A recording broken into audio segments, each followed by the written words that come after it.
আছো সবাই? আশা করছি সবাই খুব ভালো আছো, সুস্থ আছো। আমরা কিন্তু বেশ ভালোই আছি। আজকে আমরা বিকেল থেকে ভিডিওটা স্টার্ট করছি। বিভানকে এই যে উঠিয়ে নিয়ে চলে এসেছি। সকাল থেকে স্টার্ট করিনি, একটাই কারণ, সকাল থেকে একটু ব্যস্ততার মধ্যে গেছে আজকে আমার অনেকখানি। কারণ কালকে রাতে না বাবুর একটু শরীর খারাপ হয়ে গেছিল, আর একটু গ্যাস অম্বল হয়ে গেছিল বলে 3-4 বার বমি হয়ে গেছে। তো সেই জন্য ওগুলো কাচা কুচি সমস্ত করা, তোমাদের দাদাভাই যদিও হেল্প করে দিয়েছে, কিন্তু তাও অনেক কিছু কাচাকুচি ছিল, সেই জন্য না আর সকাল থেকে ভিডিওটা করে উঠতে পারিনি গো। তারপরে এডিটিং এর কিছু বাকি ছিল, তারপর ভিডিও পোস্ট করা, মানে অনেকখানি কাজ আমার আজকে ছিল, তার জন্য ভিডিওটা পোস্ট করা হয়নি। তো আজকে সকালে হয়নি তো কি হয়েছে, ভাবলাম যে বিকেল থেকে স্টার্ট করি। আসলে ভেবেছিলাম যে আজকে কোনো ভিডিওই দেব না, কিন্তু কি বলতো, রোজ রোজ ভিডিও দিতে দিতে এমন একটা হয়ে গেছে, আর ভিডিও না দিলে বেশ ভালো লাগে না।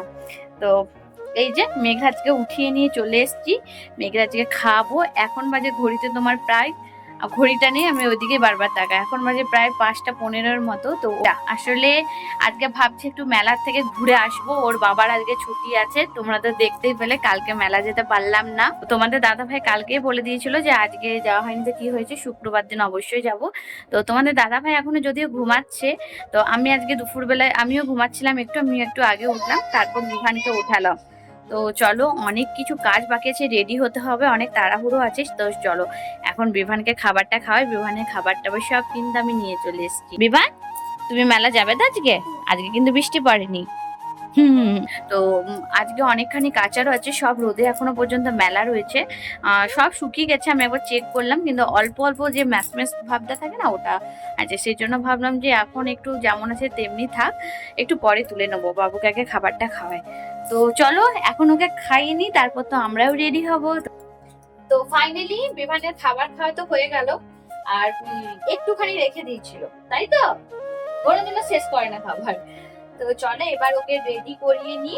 আর এই যে এই দুটো জামা আজকে পরাবো, এই যে এটা পিওর কটনের এটা, আর এই যে জিন্স, এই দুটো আজকে পরাবো, তারপর আমরা রেডি করবো। তো চলো এখন ওকে ফটফট রেডি করে। তো বিভানকে সাধারণত আমি খুব একটা পাউডার ওকে ইউজ করাই না, একমাত্র ওর গায়ে যখন আমি আমার বাবার বাড়িতে ছিলাম একটু ঘামাচি হয়ে গেছিল, তখনই ওকে পাউডারটা ইউজ করাই। না, ঘামাচি হয়নি। এই যে ক্যান্ডি নাস্টিং, তো এটা বাইরে যাবো তো একটু দেবো, খুব একটা আমি দেবো না, জাস্ট অল্প একটু দিয়ে দেবো গায়ে।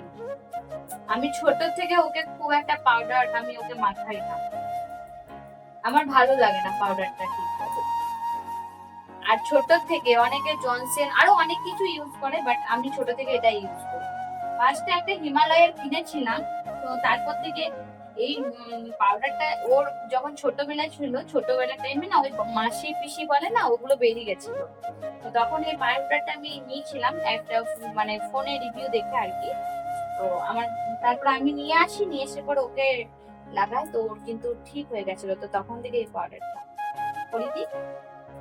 তো বিমান তো রেডি হয়ে গেল, এবার পালা আমার রেডি হওয়ার। আর তার আগে জানো আজকে গাছগুলো জল দিতে হবে।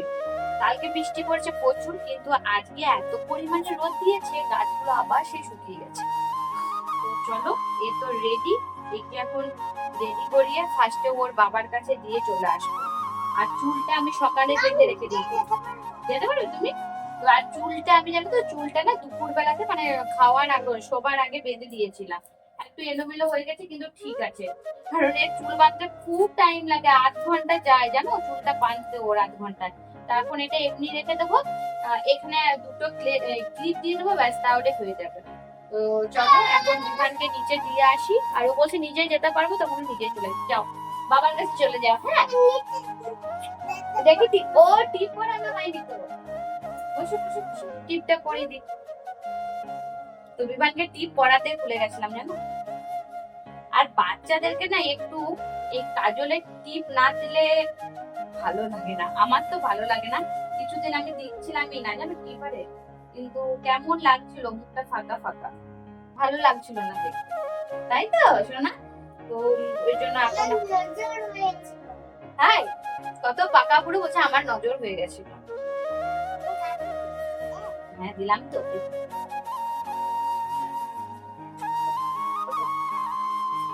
তো দেখো ওইদিকে, তো এই যে দেখো আমাদের সোনা বিভাগ কিন্তু রেডি, কি সুন্দর লাগছে টিপটা করে। চলো যাও নিচে চলে যাও। হ্যাঁ পারবে না, আপনি বললে যে পারো, কত দুষ্টু দেখছো। চলে এসছি ছাদে। ছাদে এসে সবার ফার্স্টে গাছগুলোকে জল দিয়ে নিচ্ছি। কালকে যদিও বৃষ্টি পড়েছিল, সেমনি জল দেওয়ার প্রয়োজন হয়নি, কিন্তু আজকে সকালে সেমনি রোদ ওঠেনি, কিন্তু একটু বেলা যেতে এত রোদ মানে পড়লো কি বলবো। গাছগুলো জানো পুরো শুকনো শুকনো হয়ে গেছে, আর মাটিটা তো পুরো শুকিয়ে খটখটে হয়ে গেছে। সেই জন্য ভাবলাম যে যাওয়ার আগে অবশ্যই এগুলোকে গাছে জল দিয়ে যায়। নিজের হাতে লাগানো গাছ বলো, যেটুকুনি হোক, বড় হোক ছোট হোক, একটা ফুল দেখ চাই দুটোই ফুল দেখ, চাই অনেকগুলোই ফুল দেখ, তো নিজের গাছ তো একটু মানে মারা গেলে বা শুকিয়ে গেলে না মনটা খুব খারাপ লাগে জানো তো। সেই জন্য এগুলোকে ফার্স্টে জল দিয়ে নিলাম, তারপরেই জামা প্যান্টগুলো তুলে নিচ্ছি এখন। কালকে রাতে তো বাবু বমি করেছিল, তাই আজকে অনেকখানি জামা উঠেছিল। আর জানো এখনও পর্যন্ত কিছু কিছু জামা শুকিয়েছে, কিছু কিছু শুকায়নি। তো যেগুলো শুকিয়েছে সেগুলো তো তুলে নিলাম, আর বিশেষ করে চাদরটাও শুকিয়ে গেছে। আর আমি দেখেছি অন্য জামাগুলো থেকে না চাদর কিন্তু খুব তাড়াতাড়ি শুকায়, চাদর শাড়ি এই দুটো জিনিস।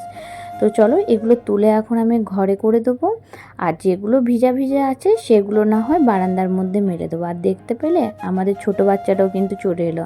পাঠিয়েছিলাম নিচে, কিন্তু ওই যে ও খুব মা ঘিসুটে জানো, এমনিতেও ওর বাবাকে বেশি ভালোবাসে, কিন্তু আমি যদি কিছু করি, কিছু সাজাগুজো করি, কিছু কাজ করি, তো ও আমার কাছেই থাকতে না বেশি পছন্দ করে।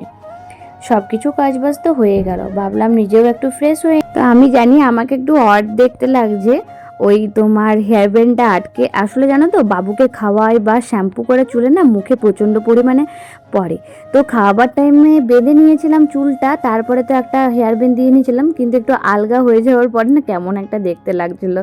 তো চলো মুখটা ভালোভাবে ফেস ওয়াশ করে নিই। আর আমি বিকেল টাইমটাতে না এখন এই পতঞ্জলির যে একটা সোপ আছে না মুলতানি মিট্টি, ওই সোপটা ইউজ করছি। খুব ভালো জানো, খুব গরম পড়েছে তো, আর এটা পুরো ডিপ ক্লিন করে যেহেতু মুলতানি মাটি। আমি নর্মালি মুলতানি মাটিও আমি ইউজ করি পুরো বডির মধ্যে, কিন্তু এই সাবানটাও বেশ ভালো। তো চলো আমার তো মুখ ধোয়া হয়ে গেল, এবার ভালো করে মুখটা মুছে নিই। আর আমি যতবারই মুখটা ধুই না কেন আমার কিন্তু জামা ভিজবেই, জানো কি যে আমার মানে একটা ব্যাড হ্যাবিট কি বলবো। চলো চলে এসেছি রুমের মধ্যে এসে ভালো করে আবার মুছে নিয়েছি। আর তোমরা আমার স্কিনটা দেখতে পাচ্ছ ঠিক কতটা ক্লিন হয়ে গেছে। মানে এটা বিকেলবেলায় বলো, তোমরা চাইলে ইউজ করে একবার দেখতে পারো। আর চলো মেখে নিই একটা ময়শ্চারাইজার।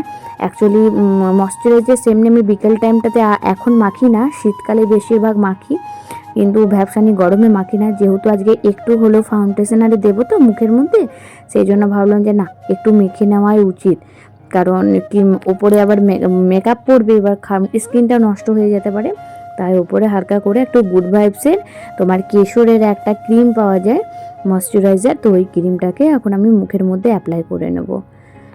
আর এই কেশরের ক্রিমটা মাখার পর মুখটা এত সফট সফট লাগে, তোমরা হয়তো দেখে বুঝতেই পারবে। সিরিয়াসলি বলছি, যাদের মুখে সেমনিভাবে গ্লো নেই অবশ্যই ট্রাই করতে পারো। আমার কিন্তু এই ক্রিমগুলো মেখে অনেকটা গ্লো আমি নিয়ে এসেছি। হ্যালো এভরিওয়ান, তো এই যে দেখো আমি রেডি হয়ে পড়েছি। এই যে ব্ল্যাক কালারের যে কুর্তিটা আমার ছিল, ওই কুর্তিটাই পরে নিয়েছি। আর এই কুর্তিটা না আমার খুব পছন্দের জানো, আমার খুব ভালো লাগে। তোমাদেরকে একবার দেখ, যদি আমার কাজটা কিছুদিন ধরে একটু নোংরা হয়ে আছে, তো এই যে দেখো পুরো ফুল লুকটা। আমার এই কুর্তিটা খুবই পছন্দের কুর্তি। আর আজকের হোয়াইট প্যান্ট পরিনি, আজকে এই যে ব্ল্যাক কালারের প্যান্ট পরেছি। তো কেমন লাগছে অবশ্যই জানিও। আর এখানে দেখো কি হয়ে গেল, আমি অ্যাকচুয়ালি আমি অনেকদিন পর আইলাইনার লাগিয়েছি, অনেকদিন পর মানে অনেকদিন পর আইলাইনার লাগানোর পর না এই জায়গাটাতে এতটা লেগে গেছিলো, ওটাকে আমি ওঠাতে গিয়ে এই আয়নার সামনে দাগ করে ফেলেছি। তো চলো এখন নিচে যাই, নিচে গিয়ে তোমাদের দাদা ভাই উঠে গেছে না উঠেনি কি জানি, আমি তো রেডি হয়ে পড়েছি। এই যে দেখো সমস্ত জামা কাপড়গুলো এখানে রয়েছে এলোমেলো ভাবে, এগুলো এখন গুছিয়ে নেবো একবারে, আর ফেলে রাখবো না রাতের জন্য। তো চলো এবার আমরা বেরিয়ে পড়বো। তো এই যে দেখো আমি 1 মিনিটের মধ্যে সমস্ত কিন্তু কিছু গুছিয়ে নিয়েছি। আর এই যে ক্লেচারটা আমি নিয়ে নেবো।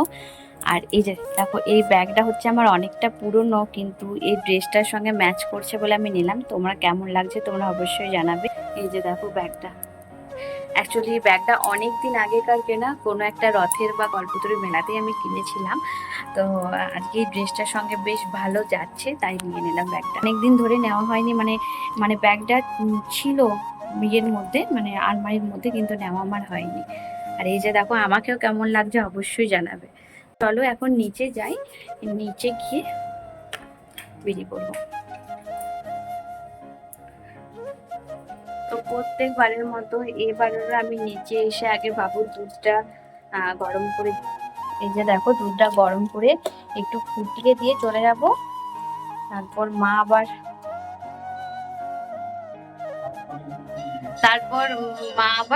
আরেকবার গরম করে রুটিটা ভিজিয়ে দেবে। আর তোমাদের দাদা ভাই এখন সন্ধ্যা দিচ্ছে।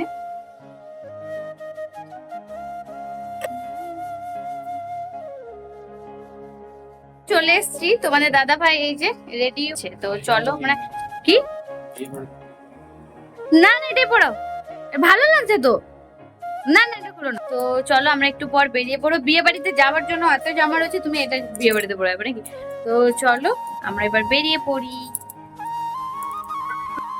বেরিয়ে পড়েছি, এখন আমি আর বাবু দাঁড়িয়ে আছি। অ্যাকচুয়ালি তোমাদের দাদা ভাই গেছিলো এটিএমে, মানে গেছে আর কি। তো আমরা ভাবলাম কি করি, একটু ভিডিও শ্যুট করে নিই। তো এই যে দেখো, দেখতে দেখতে তোমাদের দাদা ভাইও কিন্তু চলে এসছে। আসলে সিটি সেন্টারের এই জায়গাটাতে না সেমনি লিঙ্ক ছিল না, সেই জন্য তোমাদের দাদা ভাই আর একটা পাঞ্জাবি ওখানে গেছিলো। তো চলো দেখতে দেখতে তো বেরিয়ে পড়লাম। আর তোমরা যারা দুর্গাপুর বা সিটি সেন্টারে থাকো তারা জানবে সিটি সেন্টারের ভিউটা রাতের বেলায় ঠিক কতটা মজার। খুব ভালো লাগে দেখতে, রাতের বেলায় ঘুরতে খুব ভালো লাগে। তো এই যে দেখো, আর আমি আর আমার ছেলে এখন একটু ভিডিও করে নিচ্ছিলাম। আর এত ফাইন ঠান্ডা ঠান্ডা হাওয়া দিচ্ছিল, তোমাদেরকে কি বলবো। ফাইনালি অনেকক্ষণ পর পৌঁছে গেছি মেলা। আর এই ফার্স্ট টাইম দেখলাম যে মেলাতে এসে না এখানে যাত্রা হচ্ছে। অ্যাকচুয়ালি কী বলো তো, চিত্রালয়ের পাশাপাশি তো অনেক তোমার লোকজনের বসবাস, তো সেই জন্য এখানে হয়তো একটা যাত্রার প্রোগ্রাম করা হয়েছে। জানি না অন্য বছর হয় কি না, কীর্তন অবশ্যই হয় মন্দিরের দিকে। তো এবারে আমরা মন্দিরের দিকটাতে যাইনি। আর মন্দিরের টাইমে না কিছু নেই, কারণ সবই তো বিসর্জন হয়ে গেছে। আমরা তো উল্টো রথেই সব বিসর্জন হয়ে যায়, তো আমরা তো তা উল্টো রথের প্রায় 2-3 দিন পরেই গেছিলাম। তারপরে তো খেয়ে নিলাম একটুখানি ফুচকা। আর এদিকে আমি বাবুর জন্য একটা শুকনো ফুচকা চেয়ে নিচ্ছিলাম। আর ও কোনো মতে যেন শুকনো ফুচকা খেতে চাইছিল না, বলছে মা আমি বাটি করে জল দিয়ে খাবো। তো তারপরে আমি আমার বাটিটাই ওকে দিয়ে দিয়েছিলাম জানো। আর দেখো ও ধরেই আছে, মানে খাবে না। তো তারপর তোমাদের দাদাভাইকেও একটু টেস্ট করালাম, কিন্তু বিশ্বাস করবে না ফুচকাটা একদমই ভালো ছিল না, জাস্ট বেকার। সত্যি মেলার ফুচকা না সেমনি ভালো হয় না, আমার তো ভালো লাগে না। তো তারপরে খেতে বসে পড়েছিলাম। বাবু এখানে একটা আইসক্রিম নিয়েছিল, আর আমরা কিছু চপ পকোড়া এগুলো নিয়েছিলাম। তো ওগুলো খাচ্ছিলাম। ওগুলো খাওয়ার পর না কেমন একটা গরম গরম লাগছিলো, যেহেতু এত লোকের জন্য না খুব মেলাটা ভিড় ভাড়াক্কার জন্য খুব গরম লাগছিলো। সেই জন্য একটা ছোটো বোতলে কোল্ড ড্রিঙ্কস খেয়ে নিচ্ছিলাম। চলো মেলা টেলা ঘোরা হয়ে গেছে জানো। আর মুড আমার পুরো অফ, কারণ বৃষ্টি শুরু করে দিয়েছে। তার মধ্যে তোমাদের দাদাভাই রেইনকোট নিয়ে যায়নি। আর আমার একটাই কারণ মানে রাগ করার, সেটা হচ্ছে আমি তোমাদের দাদাভাইকে বলছি যে তুমি রেইনকোটটা তো অন্তত মানে গাড়ির মধ্যে রাখবে, তুমি পরবে না আমি পরবে না, অন্তত বাচ্চাটা। তো যেখানে কাকুটার কাছে আমরা প্রায় খাবার নিয়ে যাই, সেই কাকুটার দোকানে চলে এসেছি। বিশ্বাস করো খাবারের কোয়ালিটি, খাবারের টেস্ট মানে দারুণ দারুণ দারুণ। তো ওই কাকুর দোকানে এখন বসে আছি। আর ওই যে দেখো ওখানে একটা হোটেল রয়েছে, ওখানে ভাবছি বাবুর জন্য একটু ভাত নিয়ে আসবো। তো চলো তোমাদের দাদাভাইকে আমি এখন পাঠিয়ে দিলাম, কারণ প্রায় এখন ঘড়িতে 10:30টার মতো বাজে। আমার মাথা তো পুরো আগুন যে বাচ্চাটাকে কি খাওয়াবো। এবার থেকে না মেলা এলেন আমি ওই জন্য না রুটি দুধ নিয়েই আসবো জানো। তো চলো ঘর চলে এসেছি। ঘরে এসে কিন্তু এখনও কিচ্ছু খাবার টাবার খাইনি। বাবুকে খাবারটা আমি কিন্তু খাইয়ে দিয়েছি। এসে পরে মানে আমি 1 সেকেন্ডও টাইম নষ্ট করিনি, নিজে হাত পা ধুয়েই হাতে সাবান টাবান নিয়েই কিন্তু আমি রীতিমতো ওকে খাওয়াতে বসে পড়ে গেছিলাম। কারণ মানে কি বলতো, আমি না খেয়ে থাকবো, ও তোমাদের দাদাভাই না খেয়ে থাকবে আমার চলবে, কিন্তু বিশেষ করে আমার ছেলে যদি না খেয়ে থাকে না। আর ওর না দেখো এত বড় হয়ে গেছিলো, তাও না সেমনি কিছু খেতে জানে না, এখনও পর্যন্ত চিবিয়ে খাবে না, বমি করে দেবে। সবচেয়ে মানে বাজে অভ্যাস। কিছুদিন পর স্কুলে ভর্তি করবো না, মানে আমার তো এখন থেকেই মাথাটা পুরো খারাপ হয়ে যাচ্ছে যে ওই স্কুলে গিয়ে কি করবে, টিফিনটা খাবে না খাবে না, মানে কি মানে বাজে লাগে একটা, জানো। তো এই যে বালিশের কাভারটাতেও সেই দিন কালকে রাত্রেবেলায় বমি করে দিয়েছিলো, কাভারটা কেচেছিলাম, তো ওই কাভারটা আর পরালাম না। আরেকটা কটনের কাভার ছিল, ওটা একটু মিক্স আছে, ভয়েল মিক্স আছে, ওই জন্য ওটা আর পরালাম না, এই কটনের কাভারটাই পরিয়ে দিলাম। আর বালিশটাকেও আজকে রোদে দিয়েছিলাম। আর এই বালিশটা যেন আমাদের নিজের হাতে বানানো, অ্যাকচুয়ালি আমি বানিয়েছি বিয়ের পরে। কেমন বানিয়েছি, আমাদের এখানে অনেক কাপাস তুলো ছিল, ওইগুলো দিয়ে। তো সমস্ত কাজ হয়ে গেল আসার পর, আর এখানে খাবার নিয়ে এসেছি তোমাদের দাদা ভাইরা আর আমার। বাবুকে এসে রুটি খাওয়ালাম, আর আজকে আসতে অনেক দেরি হয়ে গেল জানো, 11:30টায় ঘর ঢুকলাম। তারপরে এখন বাবুকে খাওয়ালাম, এখন প্রায় 11:30টার মতো বাজে। তো চলো এখন আর ভিডিওটা আর কন্টিনিউ করবো না। এখন দেখো মুখে কিচ্ছু ওঠেনি, আজকে মুখটা ফ্রেশ করে ধুতেও হবে, অনেকখানি কাজই বাকি আছে। তার আগে খাবারটা খেয়ে নেবো। তো চলো আজকের মতো টাটা বাই, সবাই ভালো থাকবে, সুস্থ থাকবে, দেখা হবে তোমাদের সঙ্গে খুব তাড়াতাড়ি নতুন একটা ব্লগ নিয়ে। আজকের মতো টাটা, গুড নাইট, সবাই কিন্তু খুব ভালো থাকবে, ভালো থাকবে।